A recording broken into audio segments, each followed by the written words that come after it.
There you go, afternoon. We got started coming down here in a week, just after when I finish work. I finish work at 5 o'clock, so just going to start coming down and just doing a little bit of work on the combine, this Model C Gleaner anyway, just to get sort of wrapped up. Even if we just do a couple of hours at a time, it means that every week just getting ahead with it, and it means sort of almost like frees up some other time in the weekends and stuff where we could do, you know, potentially do other things as well, you know.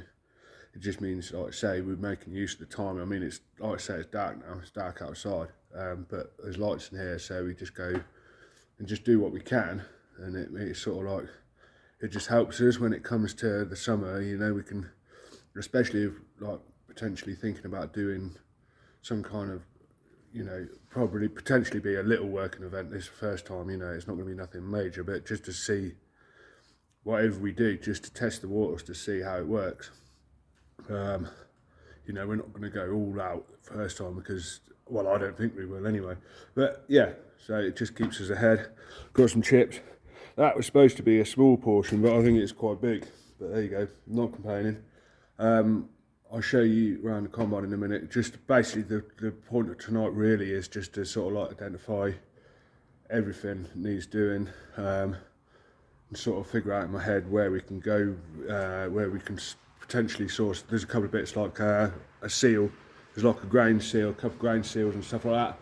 But I know somebody who might be able to help us out with it, just to give us advice where to get it from and stuff like that, you know, and just do what we can in the couple of hours we got. Right, catch you later. There's a fella called Graham who runs Farm I think Farm and Rural Past it's called, and they're over in Norfolk area. But he has a pretty good idea about, does the binders, canvases and all the stuff like that. He made a little skirt for the back of my humpback A, but just going to ask him in a minute, you know, forward a video to him or something, just to see what he reckons of this. You know, it ain't too bad, but I'm thinking where we got it off, it'd be as well to get it sorted out, you see. You see how it's sort of deteriorating there, and then, you know, there ain't no point getting it out again. So video him, do a little video and send it to him. So Luke's found this old ram from off the other combine at the back that was on the farm. Used to be used on the farm. They're Super C. Going to try and potentially, anyway, hoping that we'll free it off and get this out. And there's a bit of a dent in there, so this piece is probably obsolete now for whatever reason. It's got a bit of a crunch on the end of it for some reason.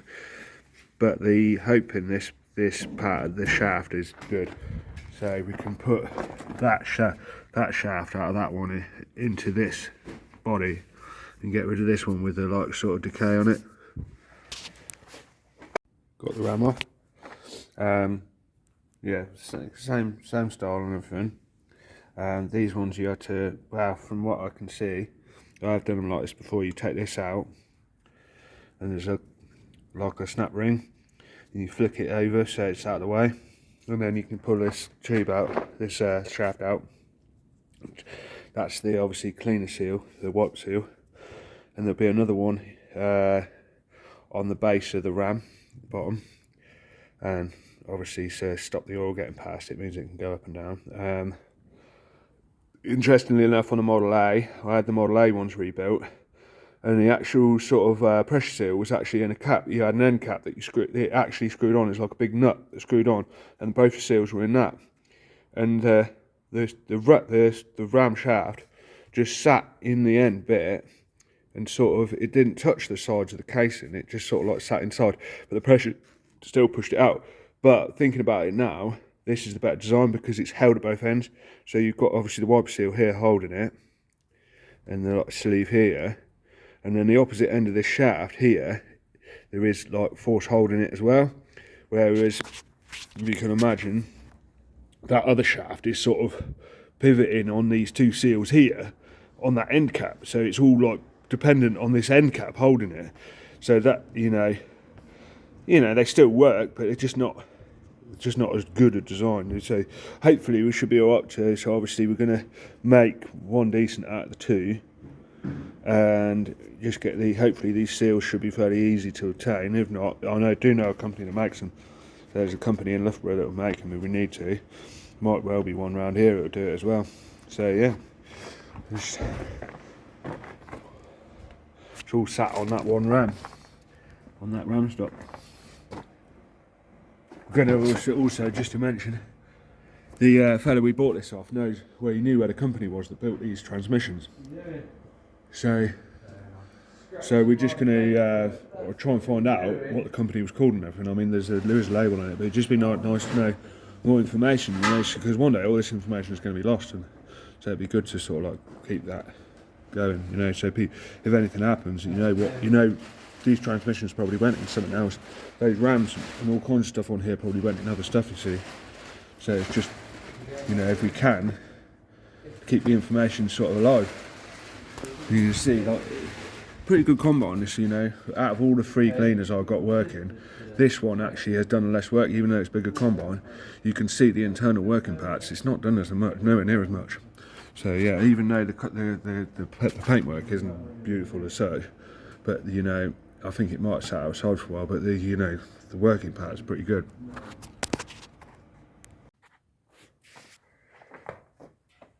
Just trying to get these bars in, these concave bars, so that, see that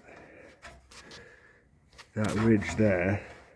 So the front of the second one in is where the door swings open. So that first one is like solid, that doesn't move, but that next one, where you can see where they were, when a stone hits that, it flicks open, so it doesn't smash everything. We're going to reset that. But if you actually look at these holes are slightly offset, so they are meant to go with the closest edge facing the front, so that the crop will hit this edge first. But I can get them from America, but for the amount of money it's going to cost and everything, it's as well to use this one again, because it'll do it. I've turned around on my other combines, it's never been a problem, so you know it'll work just as well. But I had to be careful with that to make sure it doesn't overlap there, because it will prevent it from opening if it just sticks over that edge a bit too much. So I'll have to look at that in a second. But yeah, so it's just another jog down. I've actually cleaned all the bolts and put a little bit of cob slip on them. So some of these actually has played about with them before to get a little bit more effect out of them, because I can tell, because there's some bolts that aren't original. So that one, I decided that one's got to go in the original way round, so it's got to go in like that. You look at the combine, so that the hole is close to the front, so that's got to go in the original way round because it's on the door, so I don't want it getting in the way. I decided to reface with a runner grinder across it, just to get a bit of more of an edge on it, so it cuts better when the combine's threshing. And it has actually made a bit of a difference. I mean, it's not obviously like brand new, but it just makes it a little bit better. I think I'm going to do them all just while they're out. I might as well do it. So we used to do that New Holland when I worked. Well, I've done it before, but mainly when I was working on New Holland combines. I don't think I ever did it on any others, because the people I worked for didn't bother doing it. But you'd get the concave out, you'd run fresh edges on it, put new wires in it. Obviously these don't have wires because it's different concave on these, but most combines have a concave in here in the main body, and they have an elevator here, so this is like unusual. But you'd clean the rub edges on the concave and put fresh wires in the concave, and we had a special clamp, like a special tool that would grab the side of it, and it had like an RSJ going along the centre, and you put a jack in the middle and jack it up, straighten it all. Obviously it doesn't stay straight for long, because obviously you look down them, they actually bow because they just do it. Just the action of the crop going through all the time. It bows it, and they straighten them out. But it doesn't last forever. Obviously, within a season or so, it'll flatten back out again. It will, like I say, it'll bow again. But yeah, just do what you can when you've got them out. You might as well, you know. It's just a way forward. That had some stick there, didn't it? It's got a kick in. That's what's caused it. Yeah. That's inside the ram. So, interestingly enough, I was wrong. Where's that ram bit? Where's the shaft? Yeah. It doesn't have the thing off, or it's just got the clip on the back. Usually they have like a stub seal on there, but yeah. So that's actually O-ring, which probably will be easier to replace. Obviously, you see, what I'll probably do is take it to our local place, seal place, and see what they think.